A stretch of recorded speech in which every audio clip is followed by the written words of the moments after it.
Hey, hola, ¿qué tal? ¿Cómo estás? Mi nombre es Josmar Emanuel Hernández Grimaldo y me da mucho gusto que hoy nuevamente te pases por aquí. El día de hoy tocaremos un tema muy interesante y hablaremos sobre un personaje, digamos que lleno de misterio. Este personaje llamado Judas. Sí, estamos hablando sobre aquel discípulo que traicionó a Jesucristo. Un tema que en verdad me llena mucho de interés porque a este personaje lo rodean cientos de preguntas y cientos de dudas que en este video trataremos de contestar algunas para que te pongas cómodo porque créeme que a ti también te va a gustar al igual que a mí. Fíjate que muchos han tomado a Judas como inocente. Muchos han tomado a Judas como solamente una víctima de Dios. ¿Por qué dicen esto? Porque dicen que Judas no pudo haber hecho nada, solamente obedecer lo que Dios ya estaba escrito.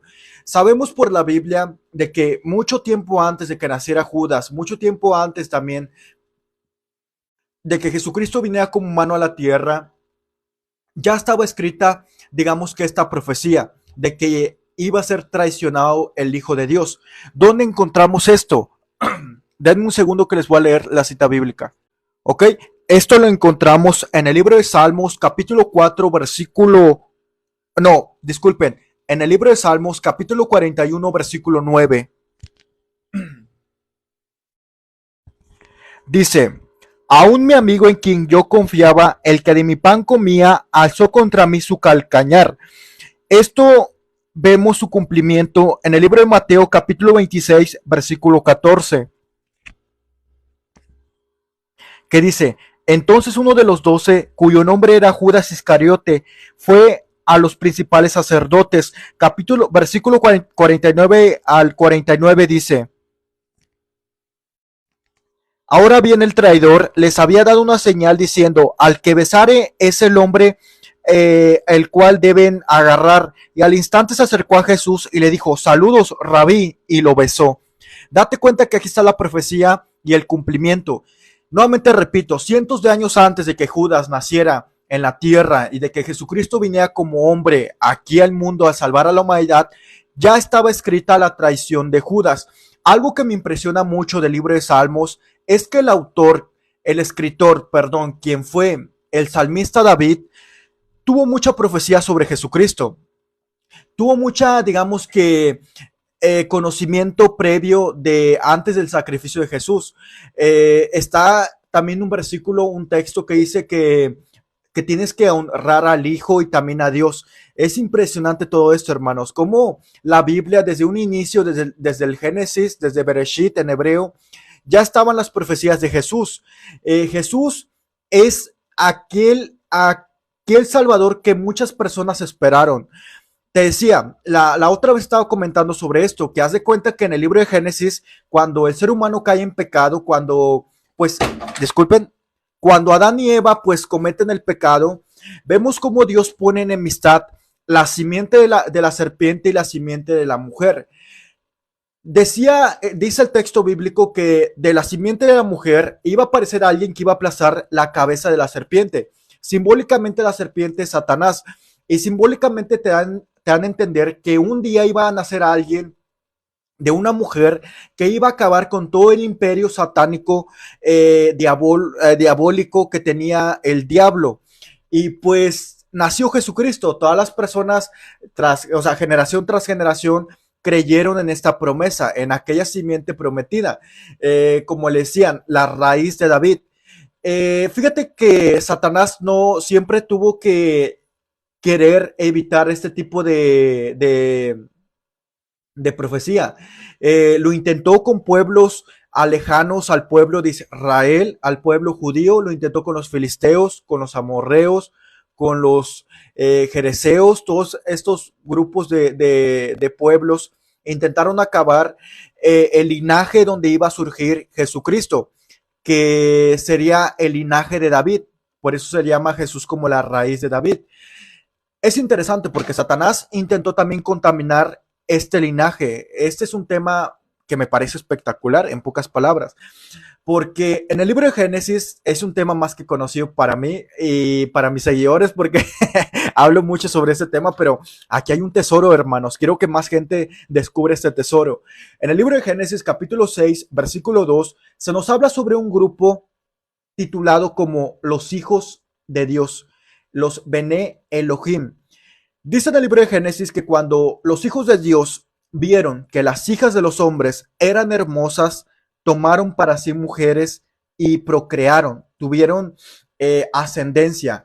Estos hijos de Dios, al pasar el tiempo, yo también me he topado con muchas personas que me han debatido que era algo diferente a lo que pienso y te voy a explicar.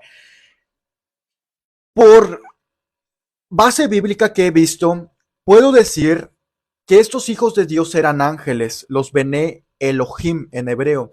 ¿Por qué eran ángeles? Hay muchas cosas por las cuales pienso que eran ángeles y no humanos, porque hay personas que piensan que no eran ángeles aquellos que pues se mezclaron con las mujeres humanas, porque dicen que eran del linaje de Set.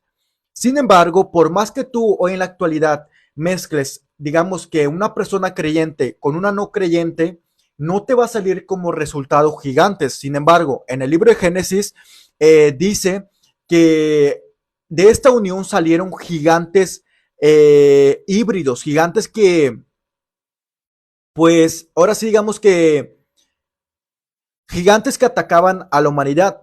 Tenemos de ejemplo a Goliat, quien fue acabado por David, y entre más, este Goliat también tenía hermanos.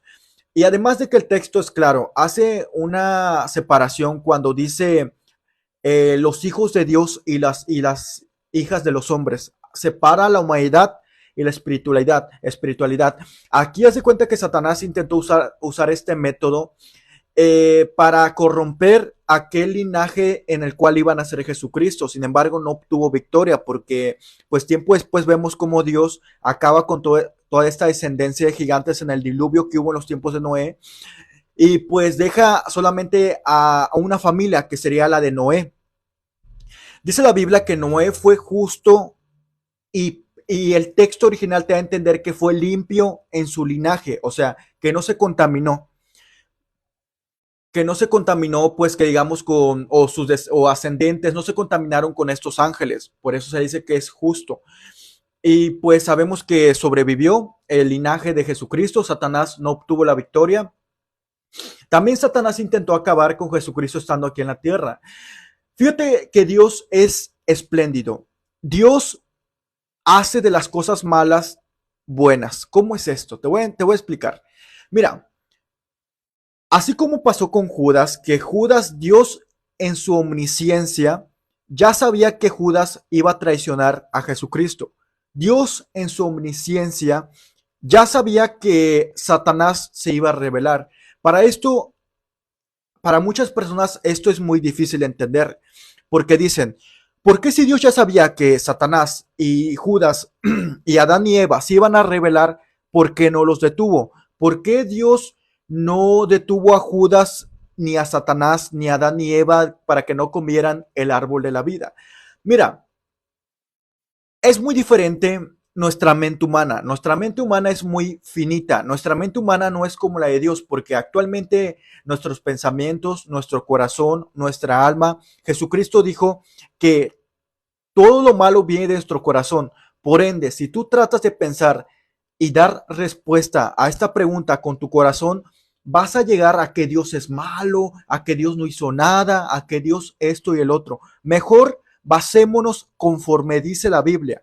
Mira, bueno, primero que nada, hago una pequeña pausa. Muchísimas gracias a este usuario con un nombre muy extraño llamado Perro.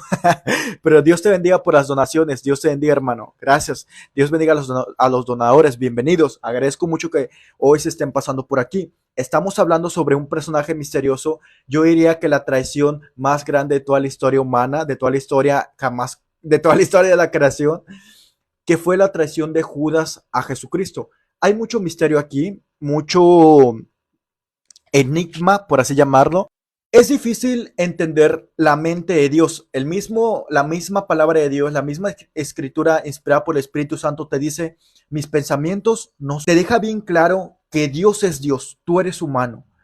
Pero podemos ver, conforme dice la Biblia, por qué Dios no, digamos que detuvo a Satanás. Como te decía, Dios puede utilizar las cosas malas para bien. La rebelión de Satanás, por ejemplo, Dios sabía que Satanás iba a rebelar, Dios lo sabía. Tal vez me preguntan, ¿por qué no lo acabó? Bueno, porque si Dios hubiera acabado a Satanás, los ángeles que la Biblia dice que engañó, que fue la tercera parte de los ángeles que hay allá en el tercer cielo, que si te pones a contar la tercera parte de ángeles, no acabarías. Son millones de millones de millones de ángeles, hoy conocidos como demonios, que fueron engañados por Satanás. Pero ponte a pensar y abramos el panorama celestial. Fíjate, Isaías 14 y Ezequiel 28 es mi base para lo que voy a hablar. Tú puedes leer aquí en estos dos versículos, en estos dos capítulos de la Biblia, ahí búscalos. Isaías capítulo 14, versículo 12, Ezequiel 28, 14. Todo te voy a hablar conforme a estos versículos, conforme el contexto te dice. Mira, el contexto nos dice que Satanás se llenó de soberbia y de vanidad. ¿Por qué? Porque era un ser hermoso, un ser lleno de gloria, lleno de poder. Pero ¿qué pasó? La vanidad y la soberbia vinieron a él. Quiso ser semejante a Dios y no se fue solo, sino que también engañó a un tercio de los ángeles. Repito, esos ángeles, al ver que Dios acabaría a Satanás, contestando la pregunta que por qué si Dios sabía que Satanás se iba a revelar, ¿por qué no la acabó? ¿Por qué Dios no hizo nada? Pero ponle que Dios hubiera acabado a Satanás. Los demás ángeles no son criaturas robots, no son seres sin sentimientos, seres que nomás se la pasan alabando a Dios. Son seres racionales. En el libro de Job vemos que los ángeles, cuando Dios estaba creando los cielos y la tierra, los ángeles se maravillaban, se ponían contentos de ver a Dios crear las cosas, hermanos. Así que vemos que son seres raciocinios. Los demonios, dice la Biblia, que creen en Dios y tiemblan. Otro aspecto raciocinio. Eh, Te decía, los ángeles son seres racionales. Pone que Dios hubiera acabado a Satanás. Los demás ángeles hubieran dicho, entonces Satanás tenía razón, Dios es malo. Satanás, bueno, en ese entonces no era Satanás, en ese entonces era Luzbel o Lucero, Lucifer. Entonces Lucifer tenía razón, por eso se quería rebelar contra Dios, porque él también tenía que tener poder. Date cuenta. Sin embargo, ¿qué es lo que hizo el Creador Todopoderoso? Alabado sea su nombre hoy y siempre. Él lo que hizo fue que dejó ser a Satanás libre. O sea, Satanás poco a poco fue, como dicen acá, fue cavando su propio hoyo, llenándose de pecado día tras día, llenándose de pecado cada vez más y más al pasar la historia, hasta que llegó el punto que lo conocemos hoy en día. Hoy es totalmente un ser que no tiene ya una conciencia. El pecado lo tiene hasta la cabeza, por así, en términos humanos. Por eso Satanás ahora ya no siente ningún tipo de remordimiento ni nada por el estilo, porque Satanás está corrompido en su totalidad. Eh, y así Dios esto lo utilizó para algo de bien. Satanás intentó hacer esto para algo en contra de Dios, pero Dios agarró esto y lo utilizó para bien. Así pasó con Judas. ¿Cómo utilizó Dios la rebelión de Satanás para bien? Bueno, nos mostró su gran amor. Dios es bueno, pero los seres humanos está más que claro qué está bien y qué está mal. Mira, por ejemplo, Satanás trae a la vida de un ser humano muchos pecados muy graves. Incluso la propia carne humana también hace pecados. Jesucristo dijo que del corazón salen los malos pensamientos, las mentiras, el engaño, etcétera, etcétera. Pero ¿qué hizo Satanás? Que este pecado lo introdujo en el jardín del Edén. Él sabía de este pecado, pero lo introdujo. Antes la humanidad no estaba contaminada, pero él lo introdujo. Y ahora en nosotros tenemos esta maldad que Satanás trajo y que el ser humano abrió puertas, que aceptó el fruto prohibido. Pero pues Dios utilizó esto para bien, para mostrarnos que todo lo que dice la Biblia, que dice, por ejemplo, un mandamiento dice, honra a tu padre, a tu papá y a tu mamá. Si tú haces esto, ten por seguro que tu mamá y tu familia va a estar feliz. Ten por seguro que vas a tener una buena comunión con ellos. Por ejemplo, otro mandamiento que dice, no robarás. Gracias, perro. Dios te bendiga, hermano. Otro mandamiento que dice, no robarás. Si tú haces este mandamiento y lo cumples, te vas a evitar de todo tipo de problemas. Entre otros, no cometerás adulterio, las enseñanzas de Jesucristo, que te dice que con tan solo el ver pecas, que si tu enemigo te dice que lo ayudes, que tú lo ayudes el doble, que si te dan una bofetada, pon la otra. O sea, date cuenta, Cristo, eh, Cristo no vino a hacer lo que Satanás te dice. Satanás te puede llegar a decir, con que te hizo daño, pues tú hazle el doble. Cristo no. Él, en vez de pagar mal con mal, quiere que paguemos bien con mal. Y aquí es donde se hace la diferencia, hermanos. Pero no desviándome mucho del tema de Judas,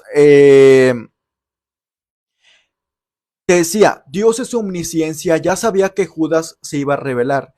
Pero ¿qué hizo Dios? Utilizó este medio para mandar a su Hijo Jesucristo para que se cumpliera la profecía.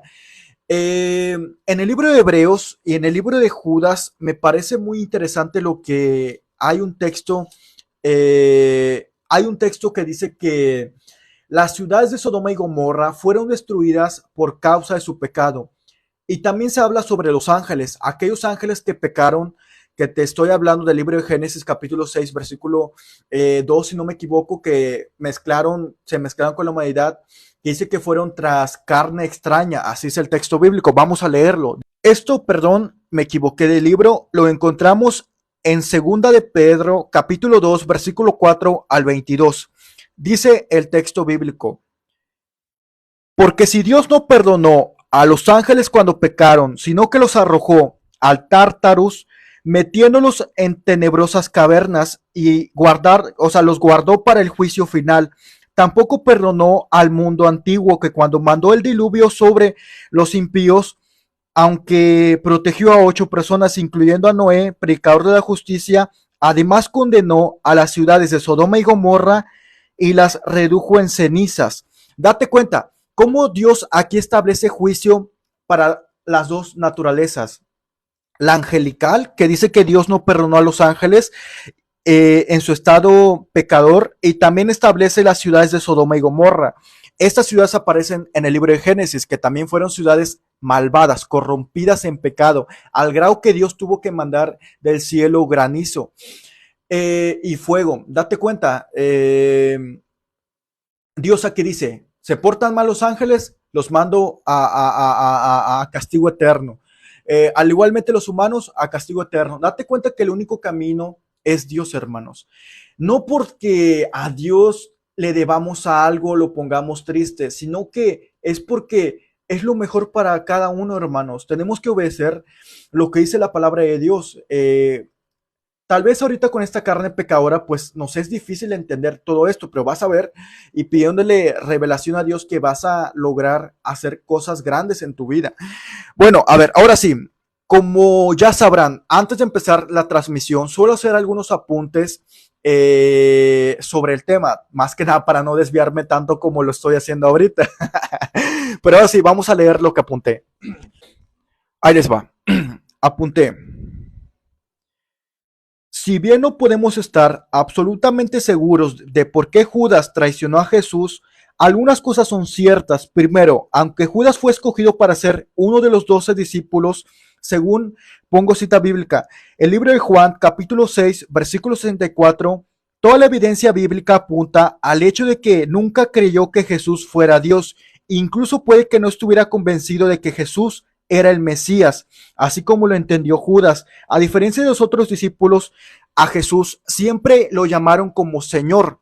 Date cuenta, este es un dato interesante, que todos los discípulos que tenía Jesús, el apóstol Pedro, entre otros, siempre Mateo, todos, siempre lo llamaron como Señor. Siempre se dirigieron a él con respeto como Señor. Sin embargo, Judas siempre lo llamó Rabí. ¿Qué significa Rabí? En nuestro idioma significa maestro. Aquí también te van a entender algo hoy en la actualidad, que muchas veces los humanos podemos tomar la Biblia de dos maneras. Una de ellas es teniendo respeto, siguiendo los mandatos de Dios y creyendo que Jesús es nuestro Señor. Aquí está el primer grupo de personas. El otro grupo de personas es los que conocen a Dios y a Cristo como maestros, que saben lo que dice la Biblia que está bien, pero no lo hacen. Es como en la escuela, por ejemplo, que tú sabías que un maestro te daba la clase, pero muchas veces pues no la hacías. ¿Cómo quieres tomar tú a Jesús? ¿Como Señor o Maestro? ¿Señor obedeciendo todos sus mandatos o Maestro simplemente sabiendo que la Biblia dice que hagas lo bueno? Ponme en los comentarios. Ok, segundo punto que apunté sobre Judas, y este me parece interesante, escucha. Judas no solo carecía de fe en Cristo, sino que también tenía poca o ninguna relación personal con Jesús. Cuando los evangelios sinópticos, enumeran a los 12 discípulos, siempre se enumera en el mismo orden, en general con ligeras variaciones. Esto lo vemos en el libro de Mateo capítulo 10, versículo 2 al 4, Marcos capítulo 3, versículo 16 al 19, Lucas 6, versículo 14 al 16. Fíjate que esto se ha creído de que esta enumeración de los 12 discípulos, algunos han creído que se debe a la cercanía que tenían con Dios. Atención aquí. Cuando la Biblia enumera a los 12, muchos han creído que se trata porque unos tenían más relación con Cristo que otros. Ok. A pesar de las variaciones, Santiago y Juan y Pedro siempre aparecen en primer lugar, lo cual es coherente con su relación con Jesús. Judas siempre aparece en último lugar, lo que puede indicar su falta de atención y relación personal con Cristo, hermanos. Que la Biblia cuando habla sobre los 12 discípulos, siempre los enumera y esto pues digamos que se ha creído porque algunos tenían más cercanía con Cristo que otros. Pero da la casualidad que Judas siempre aparece al último, siempre en la numeración, disculpen, siempre cuando se los menciona, Judas aparece al último. Y pues se cree que es por la falta de relación que tenía con Cristo. Esto es peligroso, hermanos. Esto es muy peligroso. Cuando tú te alejas de Cristo, tu vida empieza a caer, sinceramente. Yo lo he experimentado propiamente. Cuando me alejo de Cristo, pues viene el enfriamiento espiritual. Te pesa leer la Biblia, oras y no sientes a Dios, entre otras cosas, hermanos. Por eso tenemos que estar más cerca de los mandatos de Cristo. Tienes que caminar de la mano con Él. Otro, pasemos al tercer punto que anoté. Judas fue consumido por la codicia hasta el punto de traicionar la confianza no solo de Jesús, sino también de sus condiscípulos, como vemos en el libro de Juan, capítulo 12, versículo 5 al 6. Judas pudo haber deseado seguir a Jesús simplemente porque vio la gran cantidad de seguidores y creyó que podría beneficiarse de las colectas hechas para el grupo.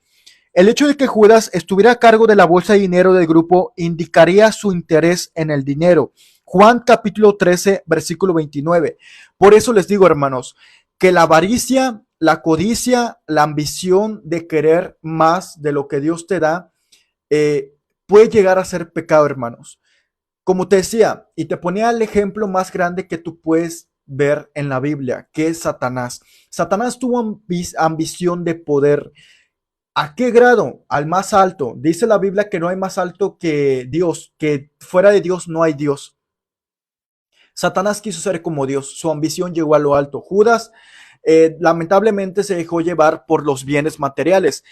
Pasa algo muy curioso también en la Biblia sobre este concepto de que pasó Judas. Por ejemplo, en el libro de Job, cómo Dios vemos que quitó todo lo que tenía Job. Job era una persona que hoy en la actualidad sería, digamos que rico. Tenía ciento de ganado, tenía muchas, digamos que por ahora conocidas como casas, tenía muchas propiedades. Job era una persona realmente, digamos que con bienes materiales. Pero ¿qué pasó? Satanás intentó probar la vida de Job. ¿Y qué pasó? que Job se mantuvo firme. Job siempre se mantuvo firme y pasó esta prueba. Y todo esto fue multiplicado al doble, al triple después de la prueba. Pero vemos un ejemplo totalmente, digamos que contrario en el libro de Mateo. Haz de cuenta que en el libro de Mateo se nos habla sobre un encuentro que tuvo Jesús con un endemoniado, con una persona que estaba poseída por un demonio llamado Legión. Esta persona era un gentil, porque Jesús andaba en tierra de gentiles, porque había puercos en ese lugar. Pero haz de cuenta que esta persona poseída, cuando vio a Jesucristo, fue corriendo a sus pies y el demonio le dijo: Hijo de Dios, ¿por qué me atormentas? Y pues para no hacerte la historia tan larga, al final de cuentas los demonios le pidieron a Jesús que los dejara entrar en un hato de cerdos, en unos animales, unos puercos, los cuales estaban a unos kilómetros de ahí. Los demonios le dijeron a Jesús: Jesús, déjanos entrar en los demonios. Y pues Jesús les dio permiso y los demonios se aventaron a un despeñadero, se aventaron a las aguas. ¿Y qué pasó? ¿A qué voy? ¿A qué punto voy de esto de la avaricia? Bueno, voy al punto que haz de cuenta que en ese lugar habían personas que cuidaban a estos cerdos, que los apacentaban. Y estas personas vieron todo lo que sucedió. Vieron tanto la expulsión de los demonios de esta persona, tanto los demonios metidos en los cerdos. Y pues dice el texto bíblico que los que apacentaban los cerdos fueron a contar todo lo que había pasado al pueblo. Y pues, ¿qué resultó? Esta consecuencia, ¿qué tuvo de consecuencia? Bueno, tuvo de consecuencia que cuando Cristo se paró en ese lugar, la gente lo corría. La gente le decía: vete, no te queremos aquí. ¿Pero por qué? Porque esta fuente, estos cerdos, servían como fuente de comida. Date cuenta, rechazaron a aquel que multiplicó los panes por unos cerdos. Esto lo puedes leer tú en el libro de Mateo, capítulo 8, versículo 28 al 34. También lo tenemos hablado por Lucas, capítulo 8, versículo 26 al 39. ¿Ok? Dice, versículo 33, los encargados de cuidar a los cerdos salieron huyendo. Al llegar al pueblo contaron todo lo que había pasado e incluso lo que pasó a los hombres que estaban poseídos. Entonces todo el pueblo salió a ver a Jesús y le pidieron que se fuera de esa región. Date cuenta aquí, hermanos, que no tenemos que preferir algo material antes que Cristo. Ellos rechazaron no al pan material, rechazaron al pan de vida, que es Cristo, al agua, a la fuente de vida, que es Cristo. Prefirieron mejor quedarse con aquellos cerdos que ya se habían ido antes que con el Hijo de Dios. Impresionante, hermanos. Ok, continuemos. Como te decía, la traición de Judas no era algo nuevo para el Hijo de Dios. De hecho, Cristo ya sabía que Judas lo iba a traicionar. ¿Dónde podemos leer esto?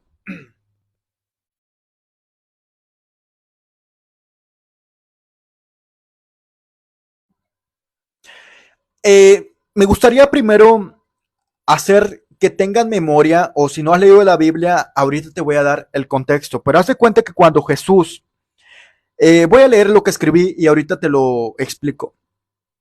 Escribí: recuerda que al principio de su ministerio de Jesús, cuando enseñó sobre el pan de vida en la sinagoga de Capernaum, Juan capítulo 6, versículo 26 al 59, muchos de los discípulos lo abandonaron. Juan capítulo 6, versículo 66, y Pedro prometió la lealtad de los apóstoles, y Jesús les contestó: no os elegí a vosotros los 12, y a uno de vosotros es un demonio. Date cuenta que aquí Cristo ya sabía que Judas lo iba a traicionar. Eh, Palabras fuertes de Jesucristo que dice que uno de ellos es un demonio, está haciendo alusión a Judas. Otro, otra base para decir que Jesucristo ya sabía que Judas lo iba a traicionar, eh, lo encontramos cuando Jesús se encontraba lavando los pies de sus apóstoles. Jesús hizo una notable distinción entre los 12, el cual dijo: estáis limpios, pero no todos, y el que come de mi pan levantó el talón contra mí. Date cuenta, cuando Jesús se encontraba lavando los pies de sus discípulos, dijo: están limpios, pero no todos. Aquí Jesús está hablando metafóricamente sobre Judas. Él ya sabía que Judas lo iba a traicionar, hermanos. Como te decía, la traición de Judas ya estaba escrita y conocida por el mismo Dios. Incluso el precio por el cual iba a vender a Jesucristo ya estaba escrito. Cambiemos la imagen. Esto lo podemos leer en el libro de Zacarías, capítulo 11, versículo 12 al 13. Disculpen, dice la palabra de Dios. Entonces les dije, si os pareciere bien, dadme mi salario, pero si no, guardaos. Y pesaron como salario mío 30 piezas de plata. Entonces el Señor me dijo, tíralo al alfarero. Algo también interesante, algo muy interesante sobre esto. Aquí surge otra pregunta. ¿Por qué Judas besó a Jesucristo? Dice que le dio un beso en la mejilla. ¿Por qué habiendo miles de cosas decidió besar en la mejilla a Cristo? Hay varias, digamos que puntos de vista que algunos me parecen muy interesantes, en particular uno me parece muy interesante, pero voy a empezar con el sencillo. El primer punto de vista dice que Judas quería que Cristo, bueno, primero, como Judas creía que Jesús no era el mismo Hijo de Dios, pues Judas no sabía de la omnisciencia de Dios, que Jesús todo lo sabe. Pero Judas quería que se viera natural a la hora de su llegada. Él quería que, o sea, él quería hacerle creer a Jesús que no lo había traicionado. Por eso pues lo saludó cordialmente, que le dio un beso en la mejilla. Pero hay otro punto muy interesante. Este punto es muy interesante porque se puso muy de moda, muy popular hace unos años. Haz de cuenta que por ahí salió un texto antiguo que dice que Judas le dio el beso a Jesucristo porque Jesús cambiaba de apariencia. ¿Cómo es esto? Dice el texto, este texto, ahorita hablaremos qué dice la Biblia sobre esto, pero me gustó incluir esto porque me parece muy interesante. Eh, Dice el texto que Jesús podía cambiar de apariencia, que a veces aparecía con sus discípulos como un anciano, a veces como un joven, a veces con el cabello largo, a veces con el cabello corto, a veces con barba, a veces sin barba, a veces pues de diferentes facciones de la cara, pero supuestamente dice que por eso Judas le dio el beso a Jesús. Ahora, ¿hay base bíblica para esto? Analicemos los versículos. Ciertamente en varios versículos de la Biblia vemos que los discípulos no reconocen a Jesús. Por ejemplo, cuando Jesús iba caminando sobre las aguas, los discípulos se espantaron y dijeron, un fantasma, ¿sabes? Se espantaron y dijeron, un fantasma cuando iban en la barca, ¿sabes? Y como sabemos, Jesús es un ser que no está sujeto a la materia, tanto como Dios como los ángeles. Ellos pueden, Jesús, por ejemplo, puede tomar apariencia diferente. ¿Por qué? ¿En qué me baso? Me baso también en el libro del Apocalipsis, cuando el apóstol Juan vio a Jesucristo en su estado glorioso, lo escribió con ojos de llama de fuego, con el cabello color blanco, con pies como el bronce bruñido, entre otras características, ¿sabes? Otra cosa también, en las teofanías, Melquisedec, se cree que este personaje llamado Melquisedec era un rey y que era Cristo antes de su aparición como humano aquí en la tierra. Otra, digamos que teofanía es el ángel de Jehová. Muchos dicen que era Jesucristo disfrazado en un estado espiritual para que se pueda comunicar con los seres humanos. Eh, pues entre otras, ¿sabes? O sea, los ángeles se pueden transformar tanto en hombres o en mujeres. Lo vemos en varias ocasiones. Por ejemplo, los ángeles que fueron a visitar a Abraham en la ciudad de Sodoma y Gomorra. Perdón, sí, a Abraham, a los ángeles que fueron con Lot, perdón, a la ciudad de Sodoma y Gomorra, que comieron pan. Los ángeles que comieron cabrito con Abraham, los tres varones. Y así es, hermano, ¿sabes? Estos seres no están sujetos a la materia. Un ángel puede aparecer como una mujer o como un hombre. De hecho, en el libro de Hebreos se nos dice que hay que ser atentos con la hospitalidad, porque muchos sin saberlo hospedamos ángeles. Por eso, pues, tal vez tú ya conociste un ángel y no te diste cuenta, hermano, o hermana, ya te diste cuenta, no te diste cuenta de que has conocido ángeles. Y me parece otro tema interesante de la Biblia que me gustaría abordar en un futuro si Dios me presta vida y tiempo. Pero sí, les digo, sinceramente yo no lo tomo como verdad de que Jesús en la tierra anduvo cambiado de apariencia, pero ahí está. Quise meter esto con el fin de que abramos nuestro conocimiento, de que no queramos, digamos que limitar a Dios a nuestro plano tridimensional. Alguien que también estuvo muy involucrado en el tiempo que estuvo Cristo y que vino, pues digamos, con sus discípulos y todo este plan de salvación, estuvo muy involucrado la serpiente antigua. ¿Quién es la serpiente antigua? Tal vez ya sabes quién es Lucifer, Satanás, el diablo, el chamuco, el demonio, como lo llames. Estuvo muy involucrado. ¿Por qué? Porque hay un capítulo en la Biblia que dice que Satanás entró en Judas. Judas se dejó llevar mucho también por Satanás. Judas tuvo la capacidad raciocinia para decidir si hacer lo bueno o hacer lo malo, hermanos. Hasta ahorita, pues, hasta aquí acaba esta pequeña, digamos que este pequeño estudio sobre Judas. Me parece un personaje misterioso y muy interesante. Si te ha gustado, dímelo aquí en los comentarios, hermanos. Adiós.